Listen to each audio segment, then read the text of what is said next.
Yeah, superb. Thank you very much for having us back. I remember this day here with myself and a sort of younger version of George, just standing here. It was when he had sort of shorter hair and the sunglasses, sort of in disguise here.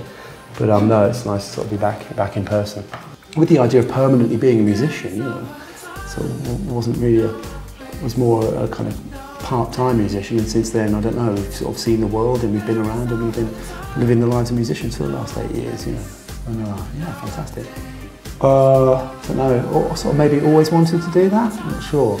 Always thought it was a thing to do, like an idea of escape, you know, to do something that wasn't like a menial job. I like to do something, sort of stand outside it and do something creative. And wanted to play the guitar and make loads of noise, I think was the thing.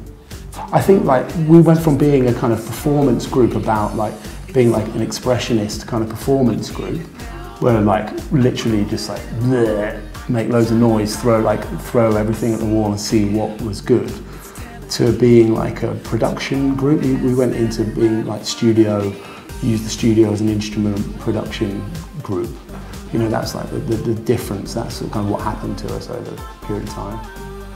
Actually, maybe the idea that like we are musicians was like that's maybe the bigger difference. Like when the band started, we weren't musicians, and like not being a musician was totally the thing. We couldn't really play, or like play it down slightly because we've been in bands, but like couldn't really play, didn't want to be like competent, didn't want to be good. You know, the idea of not being like anti-musician, not being very good at what we did was the sort of worked in our benefit.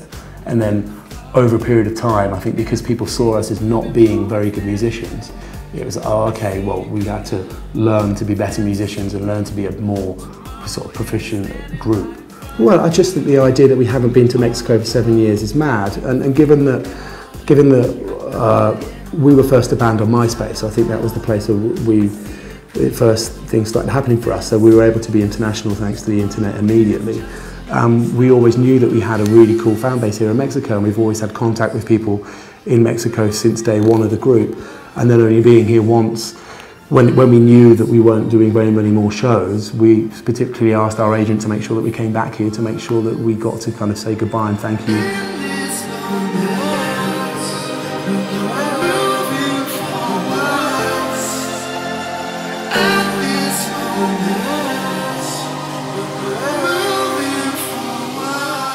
I mean, I don't know, it's a strange thing. I think with Love Frequency, when we started, the idea was that we always said we were going to make a trilogy of records.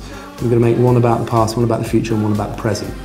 And I think that you can look at every song on Love Frequency and relate that to experiences that the band had during the period of making the record. In a sort of strange way, the songs are about the band. So that became our sort of record about the present, and it feels like we fulfilled what it was that we had to, what we said we were going to do.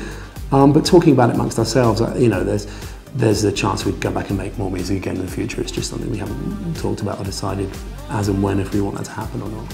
Hi, George from the Klaxons. I'm the drummer, and you're speaking for WARP TV.